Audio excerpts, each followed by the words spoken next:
Like gold fall the leaves in the wind, long years, numberless as the wings of trees.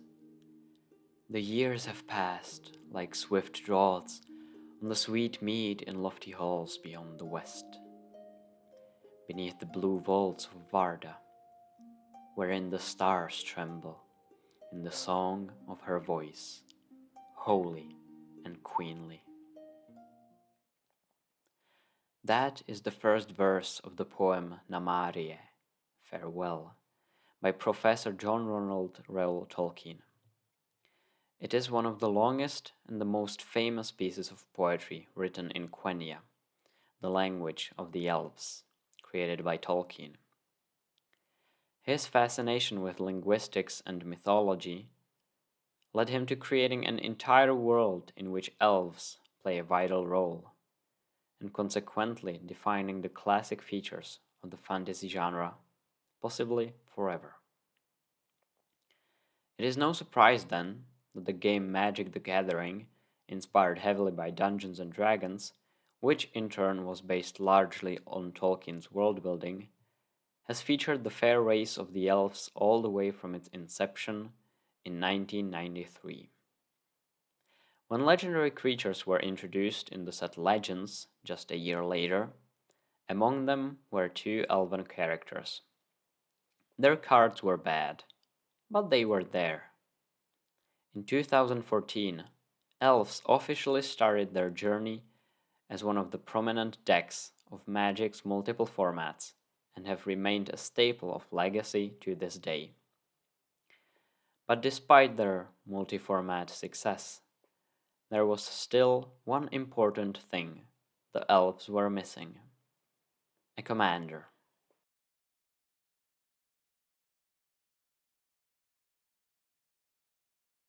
When I first lay my eyes on Lathril, Blade of the Elves, and her deck, one of the two rather low-value commander decks of 2021's Kaldheim, my honest reaction was, hey look, another black and green elf. What I didn't realize at that moment was that this was the black and green elf. I didn't realize Lathril was exactly the card elves in Commander were waiting for. Let's look at the history one more time. Black-green, Golgari in other words, had solidified itself as the main color pair for elves during the Lorwyn block.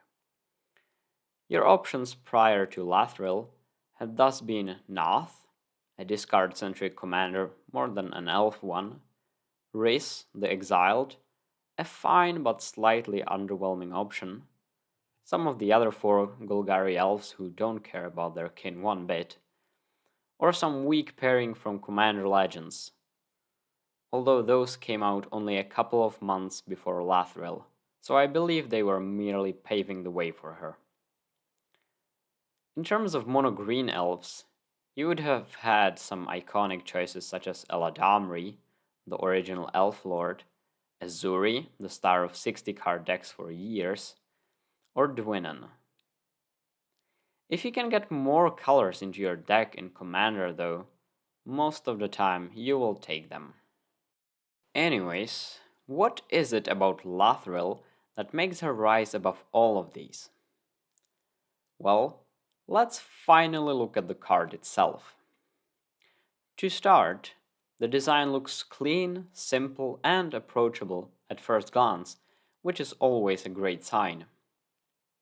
First up, whenever Lathril damages your opponent, you create elves equal to that damage. Already, there's tons of options. Make her hard to block, increase her power through pump effects or equipment, accumulate value thanks to the tokens being created. There's even a hint on the card itself in the form of Menace that already gives Lathril some evasion and plays into the ability nicely. And to top it all off, you can tap your commander and 10 other elves to drain each opponent for 10 life. The strength of elves in all formats has always been their numbers. That's why Craterhoof Behemoth works in those decks. And Lathril finally gives you a commander that not only acknowledges but also empowers this strategy in a far more interesting and intriguing way than a simple anthem. And all of the abilities play into each other in a simple yet very intricate way that makes the card coherent like few others. You see, Lathril doesn't bring anything extremely innovative to the table, nothing too unheard of in terms of abilities. However, what she does with a clean effectiveness and a sense of closure. This is what elves needed. This is what we needed.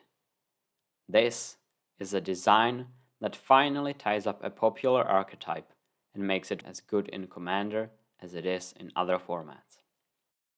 Another great thing is that Lathril doesn't seem all that menacing. Ironic, I know, when you first look at her.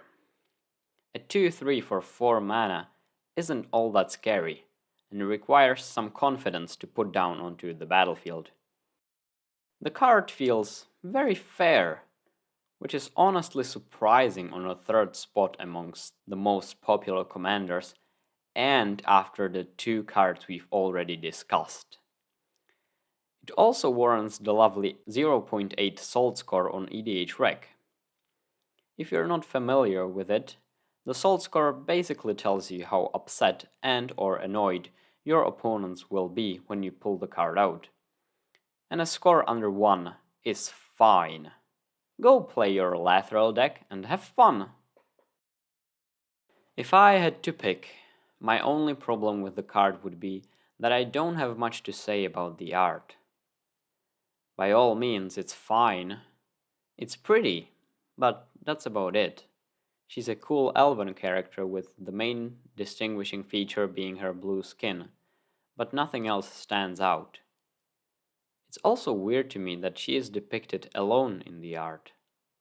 Lathril used to be a queen of the Elves who united the peoples of Skemfar before their eventual split, and later became basically a god.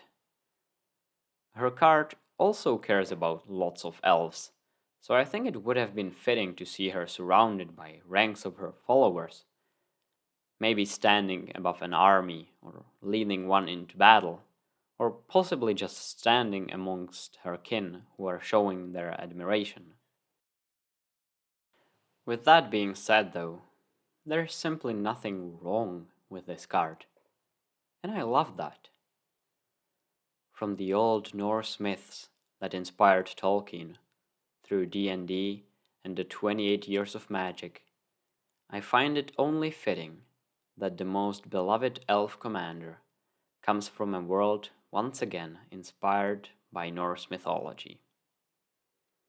Also, when we look at the top 3 commanders now, we see 3 beloved mythical beings: an angel, a dragon, and an elf. And I think that's beautiful. So, to close off how we started. Namarie, nai hiruvalje valimar, nai elje hiruva, namarie. Farewell. Whew, I almost don't want to talk after that ending. I would maybe rather leave it at that, but I kind of have to say a few more things. First of all, thank you for the amazing response on my Dragon video. If you haven't seen it, there will probably be a way to guide you there. And regarding this one, this was once again much more positive. I loved Kaldheim and I loved Lathril and her design. For some reason I never played with her, but I still like to look at the card. In fact, I actually picked up Ranar and the Phantom Premonition deck. So yeah, there's a bit of fun trivia there. This was a lot of fun. I am a big fan of linguistics and fantasy in general, so you can definitely see that kind of seeping in there with the Tolkien bits. Anyways, that's been a long epilogue rant. If you like what I do here, please subscribe. There will be more videos like this and different ones coming. Thank you for watching, and Namarje.